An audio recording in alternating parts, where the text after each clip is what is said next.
오늘 우리에게 주시는 하나님의 말씀은 출애굽기 20장 13절 말씀하고 창세기 9장 6절 말씀 같이 한번 읽어보도록 하겠습니다. 출애굽기 20장 13절 말씀 같이 보도록 하겠습니다. 이게 한 절이에요. 짧은 절이죠. 오타가 아니고 같이 읽어보도록 하겠습니다. 시작. 살인하지 말라. 네. 그리고 창세기 9장 6절 말씀 보도록 할게요. 시작. 다른 사람의 피를 흘리며 그 사람의 피도 흘릴 것이니 이는 하나님이 자기 형상대로 사람을 지으셨음이니라. 아멘. 오늘 소리문답 33번째 시간, 제목은 살인하지 말라. 살인할 사람이 없는 것 같은데 살인하지 말라라는 제목으로 함께 하나님 말씀을 나누도록 하겠습니다. 67문부터 69문까지 문답을 한번 같이 해보도록 할게요. 제가 67문을 읽겠습니다. 여섯 번째 계명이 무엇인가? 여섯 번째 계명은 이것이다. 살인하지 말지니라. 제 68문 여섯 번째 계명은 우리에게 무엇을 요구하는가? 여섯 번째 계명은 우리의 생명과 다른 사람의 생명을 보호할 모든 적법한 노력을 요구한다. 여섯 번째 계명은 무엇을 금하는가? 여섯 번째 계명은 우리의 생명과 다른 사람의 생명을 부당하게 해치거나 그렇게 하려는 성향은 무엇이든지 금한다. 네. 오늘 이 6계명에 대한 말씀 나누려고 해요. 지난 시간에 우리가 6계명 전이니까 5계명을 배웠겠죠. 내 부모를 공경하라는 계명을 가지고 이건 동료 인간에 대한 최소한의 존중을 의미한다고 했어요. 그렇죠? 모든 우리 윗사람, 아랫사람, 동료들에 대한 존중을 의미한다고 했어요. 오늘 6계명은 뭐냐면 동료 인간들의 생명을, 인간이라고 하니까 이상하네요. 동료들, 사람들의 생명을 보호하고 보존하는 것이 하나님의 명령이라는 거예요. 나의 생명을 포함해서. 이 6계명은 짧고 단호하게 뭐라고 말합니까? 살인하지 말라. 살인하지 말라. 이렇게 명령을 해요. 신자든 불신자든 살인은 나쁜 것이라고 생각하죠. 예. 나쁜 죄라는 사실에 누구라도 동의할 거예요. 예수 믿는 사람이든 안 믿는 사람이든. 하지만 여러분, 살인이 왜 나쁜 것입니까? 이렇게 질문을 하면 신자와 불신자의 대답이 갈린다는 거예요. 왜냐하면 성경이 얘기하는 사람을 죽이는 살인에 대한 부분이 우리가 일반적으로 생각하는 것과 다른 답을 주기 때문에 그래요. 예, 생명이 귀하니까 죽이지 말아야 된다. 인간이니까 죽이지 말아야 된다. 이런 식의 대답 이상의 대답을 주기 때문에 그래요. 한번 볼게요. 사람은 하나님의 형상이라고 했어요. 우리가 동물을 죽였을 때 이걸 살인이라고 하지 않죠. 예, 당연하게도 동물은 사람이 아니니까 살인이라고 안 하겠죠. 근데 중요한 건 뭐냐면 에덴에서 사람이 타락한 이후에 여러분, 하나님께서 동물을 처음으로 죽이셨다는 사실을 아십니까? 사람의 죄를 가리기 위해서 가죽옷을 만들었는데 가죽은 뭐에서 나와요?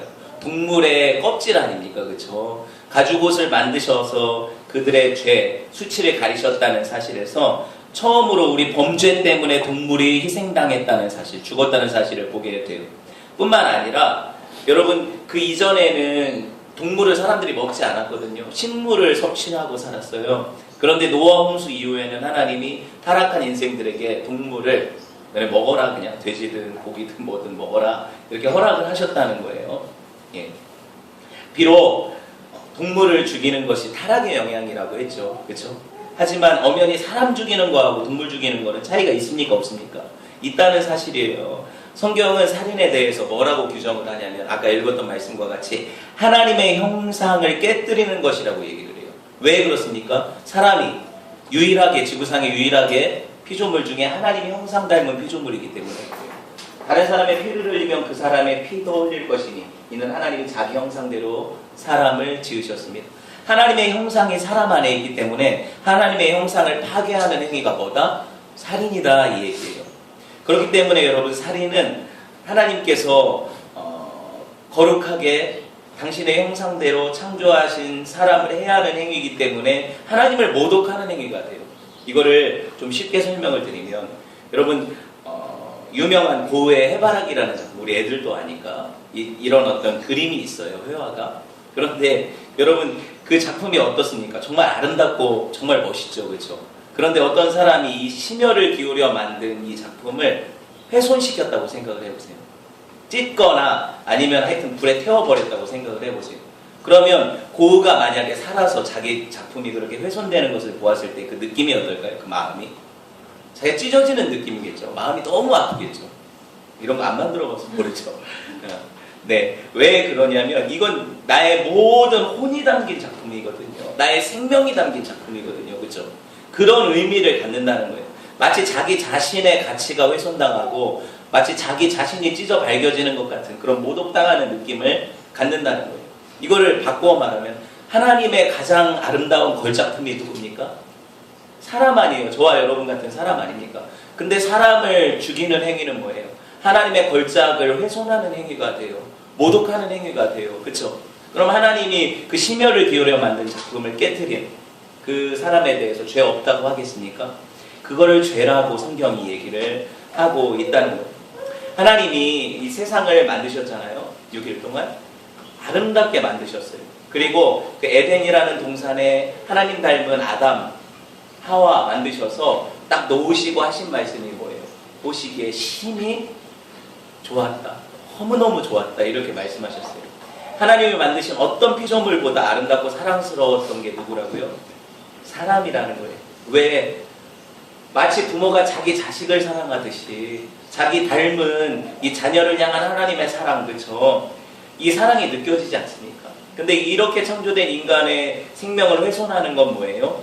하나님을 모독하는 행위가 되고 하나님의 창조를 부정하는 행위가 돼요.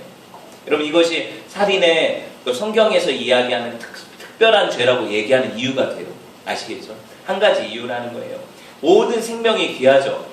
그런데 하나님이 특별히 귀하게 보시는 생명이 바로 성도들의 생명인 걸 아세요? 성경이 이야기를 하고 있어요. 왜 성도들의 생명을 하나님이 귀하게 보십니까? 하나님께서 특별히 성도들을 구원해내시려고 자기 아들을 주셨죠. 그리고 하나님이 성령을 통해서 우리 안에 성전 삼고 계세요. 성도들을 죽이는 행위는 하나님의 성전을 파괴하고 훼손하는 행위가 돼요. 그렇죠? 그러니까 특정 범죄 가중처벌법이라는 게 있잖아요. 어떤 죄에 더 특별한 죄를 지으면 거기에 가중처벌하는 법이 있다는 거예요. 모든 생명이 귀해요. 맞아요. 그런데 하나님이 더 귀하게 보시는 생명은 바로 성전인 성도들의 생명이라는 거예요.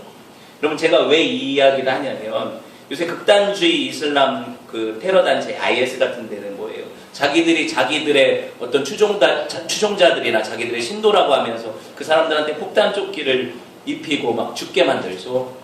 귀하게 여기는 것입니까? 아니잖아요. 그렇죠? 어린 아이들에게 살인을 가르치고, 그렇죠? 그 아이들을 죽음의 사지로 내몰고.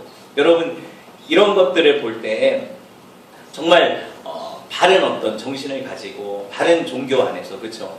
그렇게 뭐라고 해야 될까요? 그런 행동들, 그런 어떤 살인 행위들이 나올 수 있을 거라고 생각합니까? 아니라는 거예요. 우리나라에도 예전에 떠들썩하게 했던 오대양 사건 기억하세요? 예, 이단들이 또 많은 어떤 그런 살해 사건을 일으키잖아요. 일본 같은 모음진리교 사건, 그렇죠? 지하철에 가스 막 풀어가지고 죽이고 이런 사건, 이런 것들을 볼 때 보세요. 수많은 이단들이나 아니면 불법적인 종교들이 사람들의 목숨을 파리 목숨같이도 안 여겨요. 귀하게 여기지 않고 그들을 짓밟고 그들의 목숨을 이용해서 악을 서슴지 않고 행하는 것을 보게 되죠. 여러분, 이것이 하나님이 금하시는 법이라는 것을 아셔야 돼요. 기독교를 얘기를 해볼까요? 중세에 기독교가 어떤 일을 벌였습니까? 우리가요. 십자군 전쟁을 일으켜서 수많은 이슬람 교도들을 죽였어요. 어떻게 보면 피값을 받는 것도 하나의 어떤 원리라고 볼 수가 있겠죠. 또 한 가지는 뭐예요?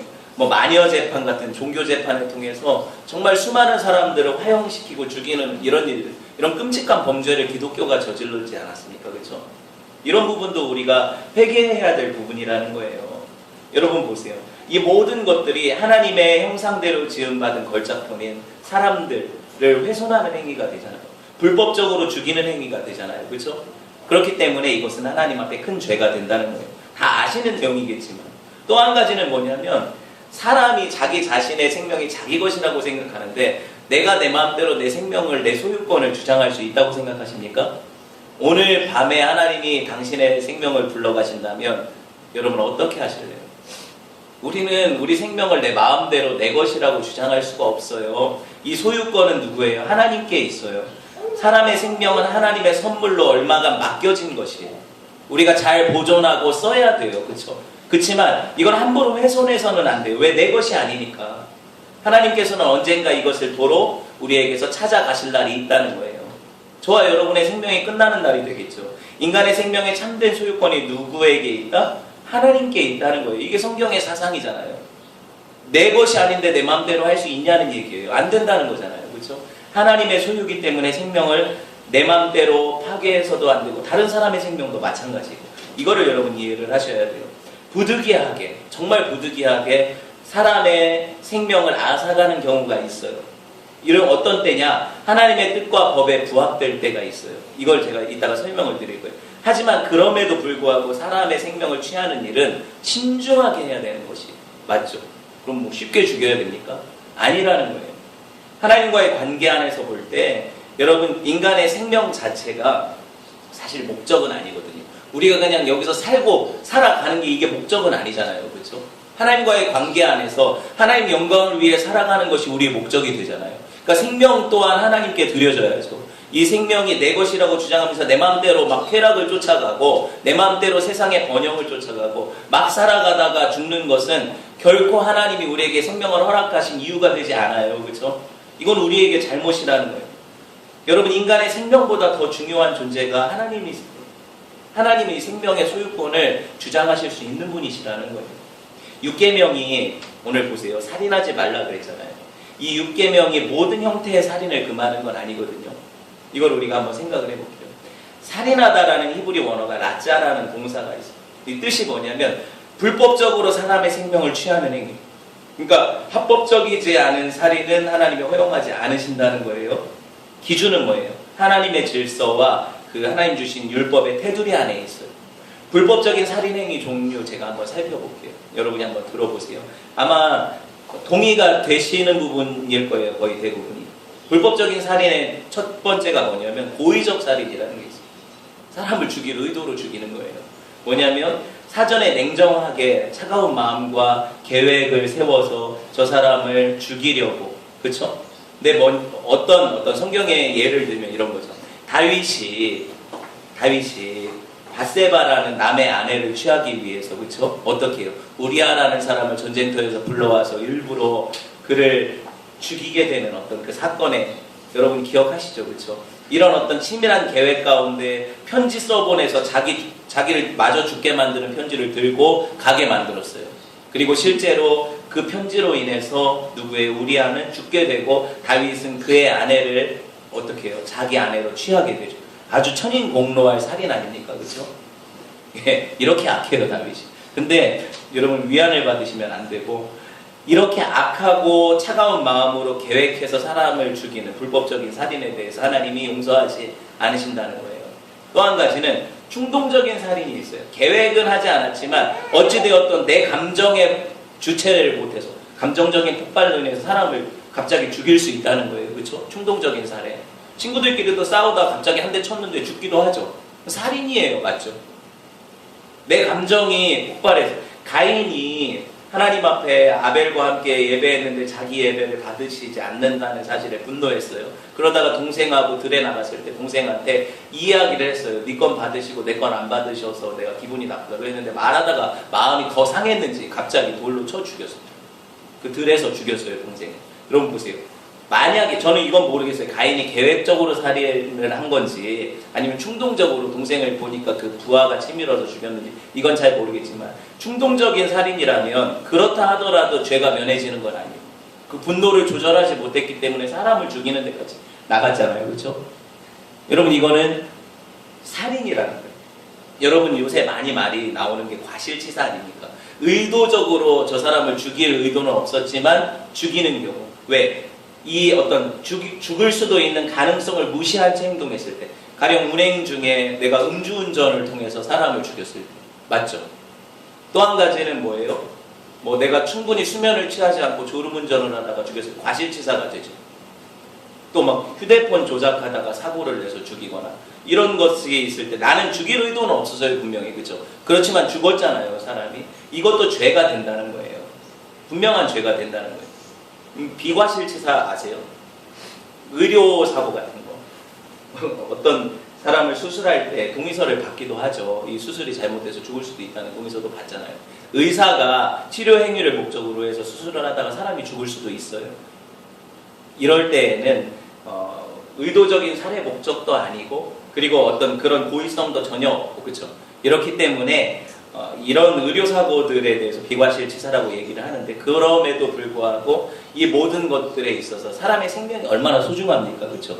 그러니까는 최대한 어떤 뭐라고 해야 될까 주의를 기울여서 조심스럽게 다룰 책임이 있기 때문에 그들 또한 배상을 하는 거잖아요. 맞죠? 배상은 하잖아요. 그렇죠?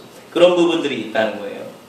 제가 이런 어떤 이야기를 하는 이유가 뭐냐면 성경이 이 이야기를 하기 때문에 제가 좀 현대적으로 해석한 것뿐이지 성경에서는 이와 비슷한 유사한 예들이 되게 많아요. 가령 이런 거 있잖아요. 과실치사 같은 경우에 성경은 이런 얘기를 하는데 현대와 좀 어그러지거든요. 맞지 않거든요. 도끼질을 하다가 나무를 베려고 도끼질을 하다가 도끼 날이 도끼 자루에서 빠져서 나가서 옆에 있던 사람이 맞아서 죽었다. 현대에서는 잘 안 일어나는 일이니까 제가 이 이야기를 안 하는 거예요. 바꿔 얘기하는 거예요. 그래도 이거는 분명히 과실치사가 돼요. 왜 그러냐면 도끼날을 도끼에 잘 이렇게 맞물려 끼워졌는지 잘 안 빠지게 묶어졌는지 이런 것들을 자기가 주의 깊게 살펴야 되고 주변에 사람이 있는지 없는지 보아서 잘해야 되는데 그러지 않았으니까 과실치사가 된다는 거예요. 이런 일들이 되게 많거든요. 키우던 소가 사람 받아 죽이는 것들 이런 이야기들이 현대에 잘 안 일어나니까 제가 비유를 하지 않지만 중요한 건 뭐예요? 이 모든 것들에 있어서 책임이 있다는 거예요. 왜? 생명이 그만큼 소중하니까 사람이 생명을 보호하기 위한 노력, 적법한 절차들, 어떤 책임 있는 행동을 하지 않았을 때 이 피해에 대한 대가를 하나님이 물으신다는 거예요. 여러분 그런데 성경에 참 은혜의 법이 많잖아요. 사람을 내가 고의적으로 죽이지 않고 과실로 죽였어요. 그럴 경우에 그 사람을 바로 그 가족들은 복수심에 불타서 따라가서 죽일 수도 있잖아요. 그런데 그 사람을 살리는 법이 있는데 뭐냐면 도피성이라는 데를 와서 그 살인자가 도피성에 들어가기만 하면 과실로 인해서 살인한 사람들에 대해서는 도피성에서 생명을 보존할 수가 있었어요. 하나님의 은혜의 법이죠. 그런데 고의적으로 계획을 가지고 사람을 죽인 이런 사람들에 대해서는 아무리 도피성에 도망가도 거기서 끌어내서 죽일 수 있는 법이 또 있었어요. 왜? 하나님은 공의의 하나님이시니까. 이것이 우리한테 주는 의도가 뭡니까? 이런 이야기를 하는 이유가 뭐예요? 사람의 생명이 얼마나 귀한 것인지 알아. 네 소유도 아니고 그리고 그건 하나님의 형상이기 때문에 사람의 생명을 취하는 행위는 불법적인 살인행위가 된다. 조심해라 이거예요. 그렇죠? 이 이야기를 드리는 거고 이 이야기를 하는 이유가 또 있겠죠. 왜냐하면 불법적이지 않은 살인이 있다는 거예요. 6계명이 금하지 않는 살인이 있다는 거예요. 뭐 그런 것도 있습니까? 살인이지만 죄가 되지 않는 경우 들어보세요. 6계명이 금하지 않는 합법적인 살인. 그 합법적인 살인이라고 하니까 되게 말 자체가 이상하죠. 007 옛날에 살인면허라는 그런 어떤 제목이 생각이 나요. 뭔 얘기냐면 사람을 죽이는 모든 행위가 다 살인은 아니다. 이 이야기를 하는 거예요. 정당방위 아시죠? 성경에도 정당방위가 나와요. 정당방위에 의해서 살인을 하게 되면 이건 뭐예요? 6계명을 어기는 것이 되지 않는다는 거예요. 그러나 여러분 여기서도 주의해야 될 게 뭐냐면 사람의 생명을 빼앗는 행동은 어찌되었든 정말 조심해서 신중하게 해야 된다는 거예요. 아무리 정당방위라 하더라도 이걸 이해를 하셔야 돼요. 성경 말씀 볼게요. 출애굽기 22장 2절에서 3장 상반절 말씀 같이 읽어봅시다. 시작. 도둑이 뚫고 들어오는 것을 보고 그를 쳐 죽이면 피 흘린 죄가 없으나 해 도는 후에는 피 흘린 죄가 있으리라. 이 말씀이 참 신기하죠. 도둑이 밤에 아니면 새벽에 몰래 들어왔어요. 자다 깜짝 놀라서 도둑과 싸우다가 도둑을 어떻게 쳤는데 죽었어요. 그럼 정당방위가 돼요. 그런데 밑에 말씀해 보세요. 낮에 환히 보이고 이런데 그 도둑을 어떻게 보면 보고 의도적으로 죽일 어떤 마음을 가지고 죽였다. 주인이 힘이 세서. 그러면 이것에 대해서는 피 흘린 죄를 물을 수도 있다. 이게 신기하죠? 실제로 제가 얼마 전에 우리나라에서 유사한 사건을 봤거든요. 자신의 집에 도둑이 진짜 침입을 했어요. 침입을 했는데 이 도둑을 22살짜리 남자가 56살인가 도둑이 그래요. 젊은 남자가 제압할 수가 있잖아요. 그죠? 제압을 한 다음에 제압만 한 게 아니라 죽도록 때렸어요. 그래서 실제로 죽었어요. 이것에 대해서 이 집주인이 계속 이렇게 1심, 2심에서 다 정당방위를 인정받지 못했어요. 그리고 대법원까지 해가지고 지금 3년 걸린 거거든요. 2년에서 3년 판결이. 근데 대법원 판결이 최종적으로 뭐가 났냐면 이 사람은 징역 1년 6개월에 집행유예 3년을 받았어요. 왜냐하면 정당방위에 의한 살인으로 볼 수 없다. 왜 그러냐? 이미 이 사람이 제압당했고 도망치려는 이 사람을 계속 묶어놓고 빨래 건조대랑 허리띠로 수차례 때려서 죽일 의도를 가지고 죽였고 사람들한테 도둑이 들었다는 것을 고지하지 않았고 신고도 안 하고 그냥 가져놓고 때린 거예요. 그래서 죽였어요. 여러분 제가 이 얘기를 왜 드리는지 아시겠어요? 생명을 그만큼 소중히 여기라는 거예요. 정당방위에 의한 살인이라도 어떤 부분이 과도해지면 생명을 함부로 여기게 된다는 거예요. 되게 하나님 말씀이 참 그쵸? 우리한테 주시는 어떤 의도가 있어요. 여러분 보세요.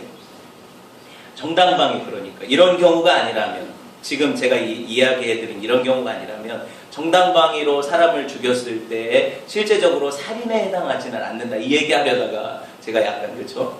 나갔는데 또 한 가지 뭐냐면 불법적이지 않은 합법적인 어떤 살인의 형태가 사형제도 아닙니까? 국가라는 권력을 통해서 어떻게 보면은 흉악한 범죄자들을 다스리기 위한 목적으로 사형제도가 있죠. 나라마다 있고 물론 폐지된 나라가 있어요. 찬반 양론이 있어요. 여러분도 사실 마음에 사형제도는 있어야 된다, 폐지돼야 된다 이런 마음들을 갖고 계실지 몰라요. 우리나라 같은 경우 제가 조사를 해보니까 1948년이 광복 아닙니까? 그 이후로 현재까지 사형 집행된 사람이 902명이에요. 그러니까 교수형으로 죽은 사람이 902명이에요. 가보개혁 이전에는 교수형만 있는 게 아니라 참수, 능지처참 이런 어떤 잔인한 형벌들이 있었는데 우리 이제는 교수형만 하잖아요. 군인들은 총살하지만 어찌되었든 그래서 902명이 죽었는데 마지막 사형 집행이 1997년 지존파까지 들어간 23명 사람들이 1997년에 마지막 사형 집행으로 우리나라에서 죽었고 그러고 나서 지금까지 집행이 안 되고 있어요. 사형이 아시잖아요. 실제적으로 우리나라를 뭐라고 부르냐면 사형 폐지국이라고 불러요. 사형을 선고하기는 하지만 집행하지 않기 때문에 그래요. 근데 제가 이 말을 하려는 의도가 있어요. 사형제도는 본래 여러분 그 목적 자체가 사람을 죽이려는 목적이 아니라는 거예요. 사형제도는 사람의 생명을 보호하기 위해서 제정한 하나님의 법이에요. 왜 그렇습니까? 사람이 함부로 사람을 죽이면 안 되는데 그걸 억제할 억제력이 없는 거예요. 그러니까 너 사람을 함부로 죽이는 사람은 너도 죽는다. 그래서 아까 하나님의 형상을 파괴한 죄를 가진 사람은 그도 죽을 자라고 얘기를 하시는 거예요.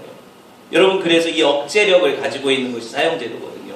물론 지금 이 논의의 초점이 많은 부분들이 이런 거예요. 가령 재판이 잘못되어서 억울하게 죽을 수도 있지 않느냐. 어떤 나라가 사람들을 의도적으로 그렇게 예전에 우리나라에도 그런 사건들이 좀 있었는데 사람들을 자기 권력을 유지하기 위해서 데려다가 막 심판해가지고 죽이는 이런 경우들 이런 것들 악용되기 때문에 사형제도는 없어져야 되지 않느냐 이런 이야기를 하거든요. 여러분 마음에 어떤 생각을 하는지 한번 들여다보세요. 그럼에도 불구하고 저는 성경의 의견을 따라서 사형제도가 있어야 된다고 생각을 해요. 이건 제 생각이 아니라 하나님 말씀의 법이 사형제도에 대해서 지시하기 때문에 그래요.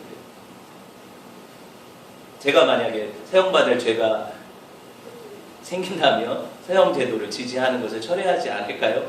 철회하지 않을 것 같아요. 죽을 죄가 되기 때문에. 죽을 죄가 되기 때문에. 그리고 사형에 대해서 여러분 생각해 볼 때 살인자를 죽이는 것이 살인에 살인을 더하는 것 이거 아니라는 거예요. 그렇죠? 억제시켜서 살인을 막게 하려는 것이 사형제도이기 때문에 사형제도 필요하다는 거예요. 또 한 가지 여러분 불법적이지 않은 살인이 뭐가 있느냐? 전쟁에 의한 살인입니다. 나라와 나라 간의 그 전쟁이 일어나죠. 만약에 우리나라를 다른 나라가 침입을 했다고 해봅시다. 군인들 중에 크리스찬이 있어서 나는 살인을 해서는 안 되기 때문에 육계명을 어기는 것이기 때문에 이 총을 들을 수 없습니다. 여호와 증인들이 이거 하잖아요. 집총 거부. 근데 사실 이것은 말이 안 되는 얘기예요. 왜 말이 안 되냐면 내가 이 어떤 나라를 지키는 군인으로서 전쟁에서 총을 쓰지 않으면 어떻게 돼요? 이 나라가 망하게 되죠. 지게 되죠, 전쟁에서. 그러면 더 큰 사륙이 일어나게 돼요. 저 사람으로 하여금 나를 죽이게 하는 것도 살인이죠. 뿐만 아니라 여러분 이 나라에 힘없고 약한 사람들이 어떻게 해요? 짓밟혀서 죽임을 당할 수 있는 일이 조장이 돼요. 그렇죠? 전쟁에서 지면 그런 일이 무수하게 일어나지 않습니까? 이것 때문에 뭐예요? 전쟁에 있어서 총을 쓰고 사람을 죽이는 행위는 살인이 아니라고 성경이 규정을 하고 있어요.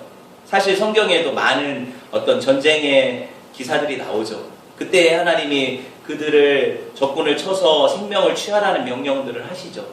여러분 이런 것들을 볼 때 우리가 알 수 있는 게 뭐냐면 전쟁을 통해서 군인이 적군을 죽이는 행위는 뭐가 아니다? 살인이 아니다 이런 얘기를 하는 거예요. 또 한 가지 여러분 지금 얘기하려는 것들이 사실 되게 어려워요. 어렵지만 이거를 현재 제일 많이 논의가 되고 있는 거거든요. 논란이 되고 있는 거거든요. 뭐라고 부르냐면 이거를 경계선상의 문제다 이렇게 불러요 사람들이. 근데 저는 그렇게 생각하지 않아요. 실제로 경계선상의 문제라고 생각하는 게 아니라 오히려 성경이 이런 것들을 뭐라고 얘기하는지 우리가 몰라서 자꾸 답을 못 찾고 있는 것이 아닌가. 사람들이 모르기 때문에 이것이 경계선이라고 생각하지 않는가. 이런 부분들을 제가 다뤄보려고요. 도대체 뭔 얘기를 하시려고 하는지 여러분들이 좀 눈이 그런데 낙태 문제. 낙태 문제. 세상 사람들은 낙태를 당연히 여기죠 이제. 많이 그렇죠. 그렇죠? 이거 최소한 어떤 양심을 가진 사람들은 이걸 경계선상의 문제라고 얘기를 해요. 어떤 부분은 허용해야 되고 어떤 부분은 허용하지 않아야 된다 이렇게. 그렇죠? 하지만 성경은 단호하게 낙태에 대해서 금지하고 있다는 사실을 아셔야 돼요. 자, 성경에서 태아는요 하나의 인격적인 존재라고 이야기를 해요. 태아를. 시편 51편 5절에 보면 이게 다윗의 시인데 내가 죄악 중에서 출생하였으며 어머니가 죄 중에서 나를 잉태하였나이다. 여기서 나를이라고 표현되어 있는 게 태아거든요. 엄마 뱃속에 있는 나를 얘기를 해요. 내가 나라는 존재라는 것을 인식하는 건 뭐예요? 이게 바로 하나의 인격으로서 개체로서 자아를 가진 존재라는 의미를 가지거든요. 누가복음 한번 볼까요? 1장 46절에서 47절에 보면 마리아가 이르되 내 영혼이 주를 찬양하며 내 마음이 하나님 내 구주를 기뻐하였습니다. 이게 뭐냐면 마리아가 자기 태중에 잉태된 누구? 예수님을 향해서 하는 말씀이에요. 자기 뱃속에 있는 아이를 향해서 47절에 뭐라고 불러요? 내 마음이 하나님 내 구주를 기뻐하였다. 뱃속에 있는 자기 아이 예수님을 향해서 내 구주라고 표현을 하죠. 구주라는 표현은 뭐예요? 그분이 바로 인격적인 한 존재이시고 하나님이시라는 표현이 되거든요. 그래서 결국에 이렇게 자아를 가진 독립적인 인격체인 태아를 죽이는 것을 이거를 살인이라고 성경은 명시를 하고 있다는 거예요. 저는요 이런 부분들을 한번 생각을 해봐요. 크리스찬 윤리를 보면 임산부가 아기 때문에 생명이 위독한 경우가 있어요. 아세요? 그런 경우 임신 중독이 너무 심해서 아기를 포기를 해야 될 것인지 아니면 임산부를 포기를 해야 될 것인지 둘 다는 못 살리는 경우 의학적인 판단이 그렇게 될 때 저는 이 부분에 대해서 낙태가 허용된다고 생각해요. 충격적입니까? 예. 둘 다 못 살릴 경우에는 엄마가 살아야 된다고 생각을 해요. 제 의견이에요. 또 한 가지 의견은 뭐냐면 이런 의견이 있어요. 원치 않는 성폭력을 당해서 내가 아이를 임신을 했어요. 그 범죄자의 아이를 임신을 했어요. 그때 이 아이를 어떻게 해야 되냐? 이건 산모의 판단에 맡겨야 된다고 생각해요.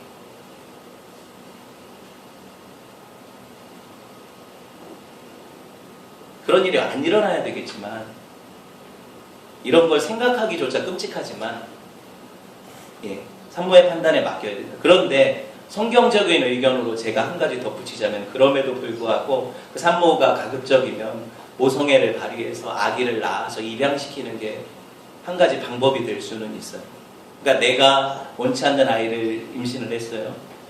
근데 그 아이가 생명이라는 것을 내가 성경적으로 인식을 했어요. 그러면 내가 죄 짓지 않으려는 마음이 있잖아요. 그럼 어떻게 해야 되느냐? 그 아이를 키울 수는 없잖아요. 그건 인지상정이잖아요.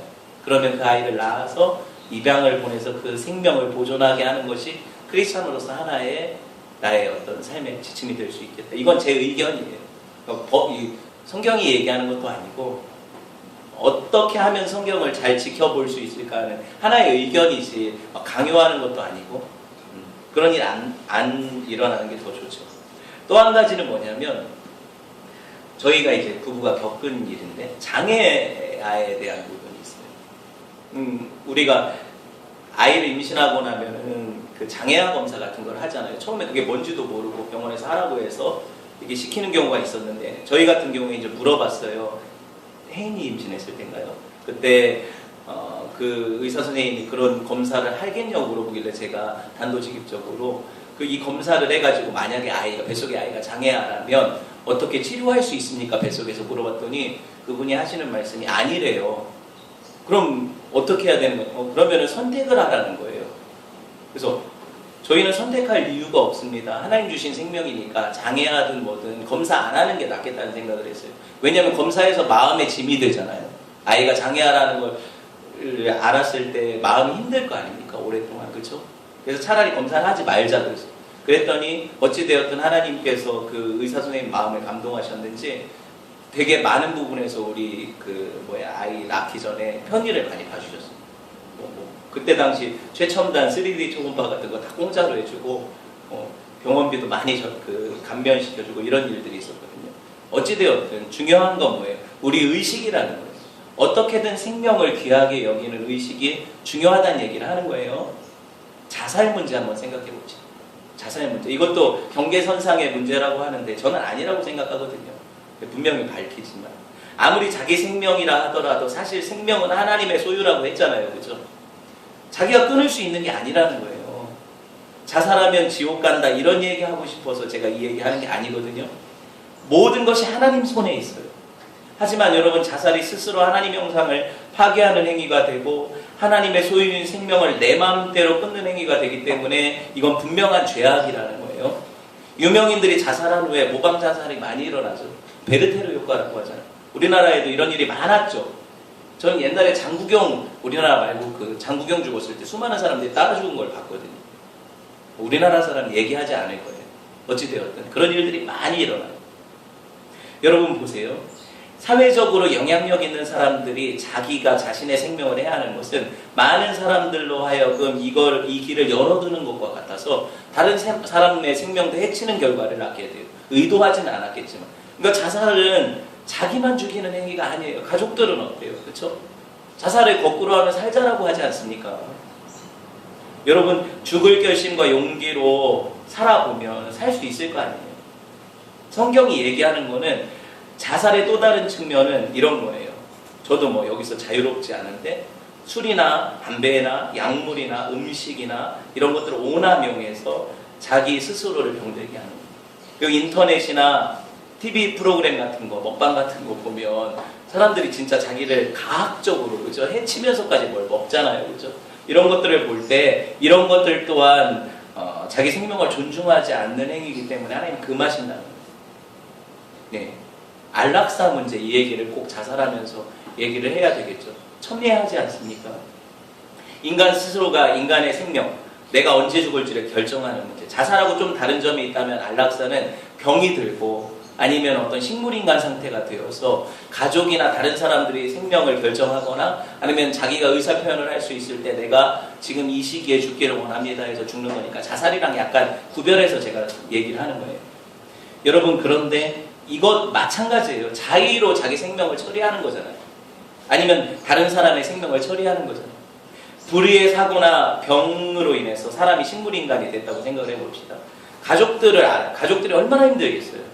병가를 하고 싶지만 재정적으로 안 될 거 아닙니까? 이럴 때 사실 우리가 한 가지 제안할 수 있는 게 뭐냐면은 이런 어떤 불가항력적인 병, 식물인간 이런 어떤 것들에 대해서는 국가적인 차원에서 지원을 해야 되는 게 맞다고 생각을 해요. 근데 이거는 제가 하자고 한다고 해서 되는 일은 아니겠지만 여러분 우리가 감당할 수 없다는 걸 알잖아요. 그렇죠? 또 한 가지 생각해 볼 수 있는 게 뭐냐면 사람들이 오래전부터 이야기를 했어요. 무의미하게 내가 산소 호흡기 꽂고 음식물 주입하는 호스 꽂고 그렇게 살아가는 것이 고통을 연장하는 것밖에 되지 않지 않냐. 가족들에게나 나한테나. 이렇게 들으면 어때요? 내가 사람으로서 충분히 인지상정인지라 그 말이 또 마음에 나도 사실 그런 마음이 들 수도 있겠다는 생각도 들어요. 솔직하게. 그리고 이런 얘기 하죠. 누게릭병 같은 거. 아니면 여러 가지 이제 자기가 죽을 어떤 시한부 인생이라는 어떤, 그런데 그게 너무 고통스럽고 죽어가는 과정이, 이럴 때 어때요? 내가 안락사, 이걸 존엄사라고 얘기를 하거든요. 말을 바꿨죠. 존엄사라고 해서 내가 죽을 권리를 좀 달라. 뭐냐, 약물을 주입하든가 해서 내가 이 고통을 끊어내고 이 생을 떠나겠다. 이런 이야기를 할 때 이 선택에 대해서 인간다운 삶을 또 인간다운 죽음을 선택할 권리가 인간에게 있지 않느냐, 이 얘기거든요. 충분히 납득은 되죠, 제가 하는 말이. 여러분, 최근 인터넷 기사에서 제가 본 게 뭐냐면 실제로 이런 일이 일어났어요. 외국에서 한 여류 작가, 글 쓰는 작가가 2박 3일 동안인가 그 짧은 파티를 열었는데 자기 친구들, 또 사랑하던 사람들, 가족들을 불러서 파티를 열고, 이 사람이 불치병에 걸렸거든요. 그리고 그 고통이 끔찍한 거예요. 맨날 그 통증을 완화하는 진통제로 살아가는데 죽을 날이 가까워. 그러니까 자기가 자기 생의 마지막을 사랑하는 사람들과 이별 파티를 열고 그리고 죽기로 결정을 했어요. 실제로 허용이 돼서 어떻게 됐냐면, 파티 참석자들에게 유일한 규칙이 뭐냐면 그 병 당사자 앞에서 슬픈 기색을 보이지 말고 울지 말고, 이게 파티 참석한 기준이 돼요. 그래서 실제로 그렇게 하고 마지막 파티 2박 3일이 끝난 후에 그 약물을 주입해서 죽었어요. 실제로 최근에 일어난 일이에요, 이게. 인간적으로 말하면 공감이 돼요. 너무 고통스럽고, 저는 함부로 얘기하고 싶지도 않아요. 얼마나 힘들면 그런 선택을 했을까? 얼마나 힘들면? 그런데 제가 이런 어떤 답을 가진 사람은 아니잖아요. 성경이 뭐라고 얘기하는가를 제가 얘기를 할게요. 그럼에도 불구하고 성경의 입장은 인간 스스로가 자기 죽음에 대해서 선택할 권리가 없다, 이야기를 하는 거예요. 너무하십니까? 인생의 주권자가 하나님이시라는 것을 인정하라는 거예요. 생로병사, 질병, 재해, 어떤 사고로 인한 이런 모든 과정 가운데 이것이 하나님의 주권 안에 있다는 걸 인정하라는 거예요. 뭐냐? 하나님의 뜻은 우리가 온전히 헤아려 알 수 없지만 이 안에서 이 하나님께서 뭐라고 해야 될까? 이 고난을 통해서, 이 질병을 통해서, 이 아픔을 통해서 나를 연단해 가시고 바꿔 가시는 과정일 수 있다는 거예요. 또 주변 사람들에게 하나님의 어떤 음성을 들려주시는 기회일 수 있다는 거예요. 이게 우리 믿음이에요. 그래서 내 스스로가 내 삶을 결정할 수 없다. 하나님께 내어 맡기는 것이 옳은 방식이다. 이게 우리 믿음이라는 것밖에 더 이상 제가 설명해 드릴 수가 없고 여기까지 얘기할 수밖에 없는 것 같아요. 한 가지, 안전수칙을 위반하면서 그걸 소홀히 여겨서 간접으로 살인하는 경우가 또 있거든요. 이것도 많은 논란이 돼. 이게 살인이냐 아니냐 논란이 돼요. 뭔 얘기가 있냐면, 사전에 책임 있는 사람들이 안전수칙을 준수하지 않아서, 그리고 사고 가능성에 대해서 충분히 예측할 수 있었는데도 그대로 두어서 사고가 일어났을 경우, 이게 어떤 일이 있습니까? 1994년에 우리나라의 그 성수대교가 붕괴되고 삼풍백화점이 무너져서 수많은 인명이 죽었죠. 세월호 사건 얼마 전에 충분히 막을 수 있는 재해였는데 인재가 되었죠. 가습기 살균제 사건, 옥시에. 이 모든 것들이 뭐예요? 사람을 죽일 의도가 있었던 건 아니에요. 하지만 뭐예요? 마땅히 주의하지 않고 책임자들이 책임있게 행동하지 않아서 일어난 인재잖아요. 이것에 대해서 우리는 뭐라고 얘기를 해요? 이것도 간접 살인이다, 이렇게 얘기하는 거잖아요. 그렇죠? 이 이야기를 하는 거예요. 또 한 가지 생각해 볼 수 있는 게 뭐냐면, 이게 우리가 다 주의해야 되는 것이지만 생명을 보존하는 입장에서 생각해 볼 때, 요새 여러분 SN상에서 돌아다니는 게 뭐예요? 셀카 찍는 거, 위험한 셀피족들이 있죠. 가장 위험한 곳에서 셀카를 찍어야 멋있어 보이나 봐요. 이런 사람들이 있어요, 실제로. 근데 이런 사람들 중에 한 해에 수많은 사람들이 죽는다는 걸 아십니까? 이건 모르죠. 멋있고 어떤 SN상에서 스타가 되는 어떤 이런 목적을 가지고 자기 생명을 함부로 여기는 거예요. 어떤 일이 벌어지냐면, 셀카 찍다가 죽는데 야생동물과 셀카를 찍다가 그들한테 물려서 공격당해서 죽어요. 실제로 일어난 일이에요. 그냥 지어내는 얘기가 아니라. 어떤 사람은 높은 곳에 올라가서 셀카 찍다 추락사하고, 운전하면서 셀카 찍다가 찍는 도중에 교통사고가 나서 죽은 영상도 있고요. 그리고 술에 취해서 방아쇠를 당기는 룰렛 게임을 하잖아요. 이걸 하다 실제로 총알이 들어있어서 격발돼서 바로 죽었던 이런 것들이 있고요. 그리고 그 수류탄 빼가지고 2명이 죽었어요. 그냥 이걸 안전피 빼가지고 막 멋있다고 보여주다가 둘이 죽었어요. 그 자리에 폭발해서. 미친 짓이죠. 왜 사람들이 이렇게 함부로 자기 목숨을 여기는지 모르겠어요.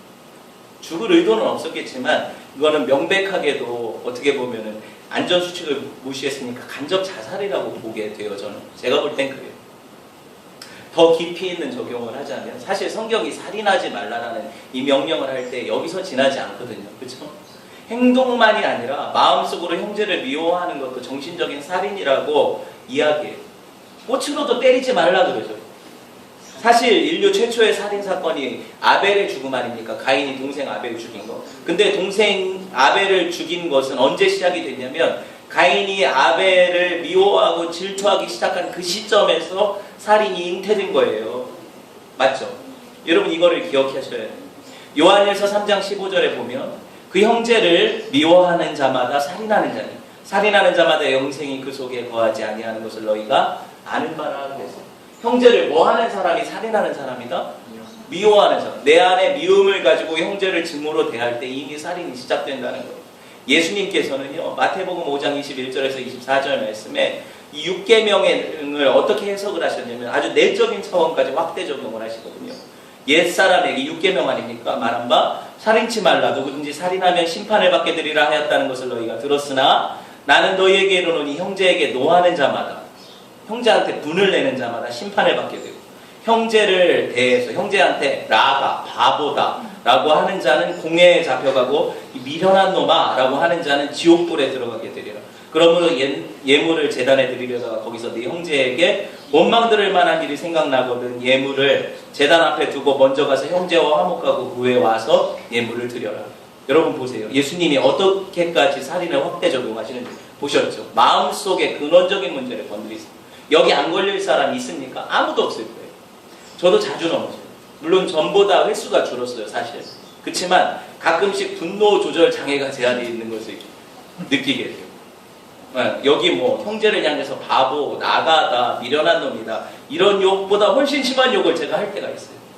어제만 해도 갑자기 어떤 일 때문에 속에서 욱하고 치밀어 올라서 제가 제 사랑하는 아들 시온이에게 이 멍청한 놈아 이런 식으로 욕을 했어요. 이 말이잖아요. 지금 지옥불에 던지는 거와 같은 말이에요. 얘가 갑자기 그 말을 듣더니 서럽게 울더라고요. 깜짝 놀랐어요. 솔직히 속으로는 되게 당황하니까 더 화를 냈어요. 제가 다르게 반응을 해야 되는데 울고 나니까 왜 우냐고 또 막 화를 냈어요. 제가 제 모습을 보게 되죠. 여러분 그래서 본의 아니게 내뱉은 말이잖아요. 그러니까 끝나고 제가 나중에 시온이 혼자 있을 때 불러가지고 안아주고 잘못됐다고 용서를 구했더니 제가 용서를 하겠다고 하더라고요. 예. 어떤 때는 정말이지 예, 아이들이 더 나은 것 같아요. 뭐 미워하는 마음이 아니더라도 저기 의도적으로 상처를 주지 않으려 의도적으로 상처 주려는 생각이 아니더라도 상처를 줄 수가 있죠. 그럴 때 어떻게 해야 돼요? 이 인격적인 살인행위라는 것을 인식을 하고 내가 사과하고 용서를 구해야 돼요. 아까 하나님께 예배하는 것보다 중요한 게 뭐라고 해서 예물 드리는 것보다 그 형제와 먼저 화해하고 그러고 나서 하나님 앞에 나오라고 하잖아요. 그렇죠? 예, 말씀을 맺으려고 합니다. 옛말에 공격이 최선의 방어다 이런 말이 있어요. 왜 갑자기 이 이야기를 합니까? 살인하지 않는 것이 이웃사랑의 방법인 것 같아요. 아주 소극적인 거잖아요. 그렇죠?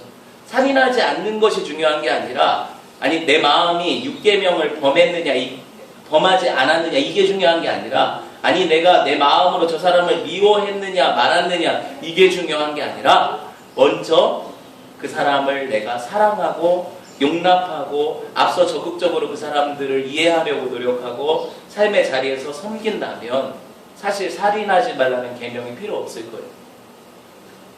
여러분 더 나아가서는 뭐예요? 크리스찬에게 있어서 진정한 생명을 살리는 윤리는 뭡니까? 예수 그리스도의 복음을 전해서 그 영혼이 영벌에 처하는 것을 막아서고 그렇죠? 그들이 영생을 누릴 수 있도록 참된 생명을 전해주는 것이 실제적으로 살인하지 말라는 계명을 뒤집어서 정말 그 사람을 살리는 데까지 나가는 계명이 아니겠어요?